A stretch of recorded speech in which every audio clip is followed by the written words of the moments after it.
Hey, it's Seth again with the third episode of Chasing Storms, the making of Gale Chapter 2 Storm Chaser. This week we show the process of page 3. Hopefully by now you all are starting to recognize a pattern in the way that these episodes are constructed. I believe that this is one of the better ways to showcase the art while giving you a little peek at what goes on inside my head when I'm creating this story, if that makes sense. But without further ado, let's get into the episode. So this week, as we promised from the first episode, we introduced Mama Seraphine. Well, last week she could have been introduced if you would have saw page 2 at the end, but I wanted to wait until this week for her debut because of how deep her character actually gets in this story.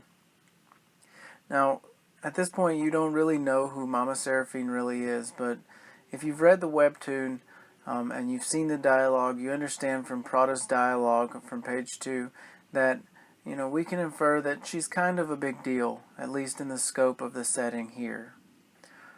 In page 2, in the dialogue, if you haven't seen it, Prada demands to see the matriarch, but he's denied by one of Seraphine's soldiers to do such a thing, and it kind of wasn't the way things were supposed to work around there. If you think of the void, and you think of at this point, you see like it looks like business as usual. He's dropping something off. He's supposed to drop it off. He's supposed to go. He's got his deal. He's done.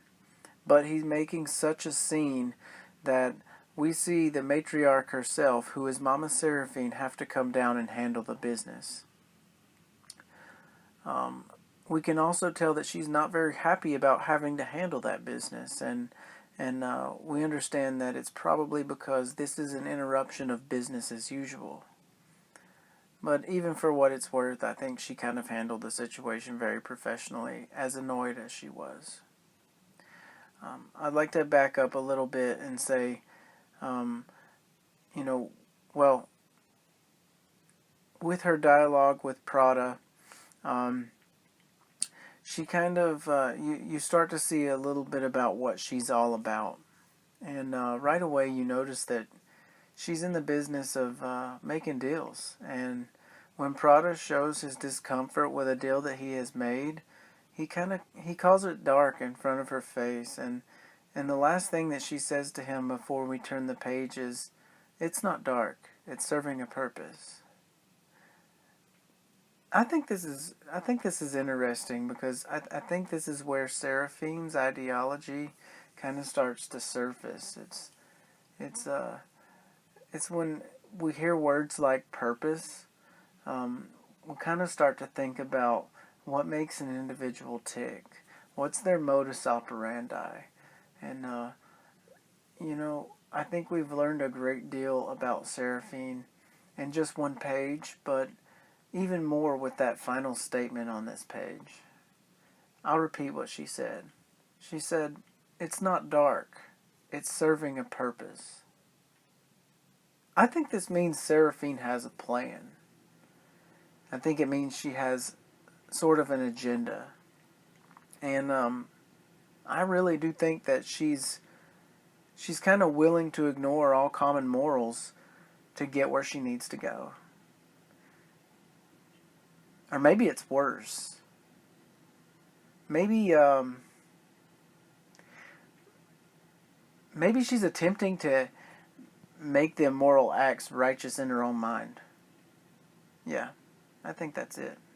I think what she's trying to do, and actually this wasn't even going through my head at the time of creating it. I was more along the lines of she's willing to ignore common morals to get there, but this is actually more interesting. What if she's actually attempting to make the immoral acts righteous in her own mind, if it leads to completing her agenda? And maybe that's to you that's the same as ignoring common morals to get there, but actually if you make your morals right, or if you make the lack thereof righteous in your own mind, and it leads to completing your agenda, Maybe that's exactly what's happening in Seraphine's head. I don't know if that sounds crazy. I mean, I definitely know that Seraphine kind of sounds crazy, but it just, I think there's a question that I was asking myself upon creating this character.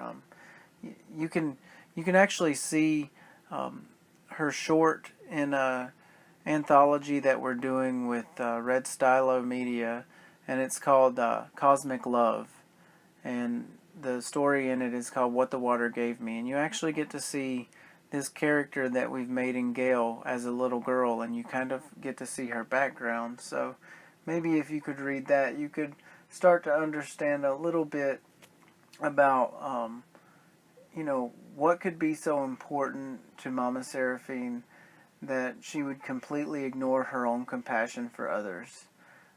What could be so dire that she would risk human lives to get what she wanted.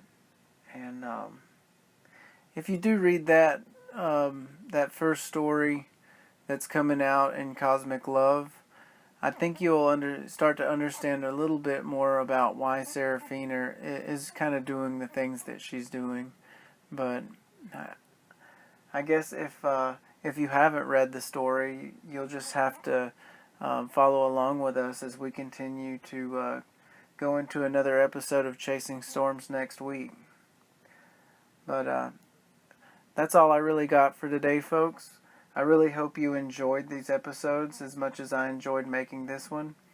If you do like what we're doing and you do support us, please remember to like and subscribe to our channel so you never have to miss another episode. Thanks.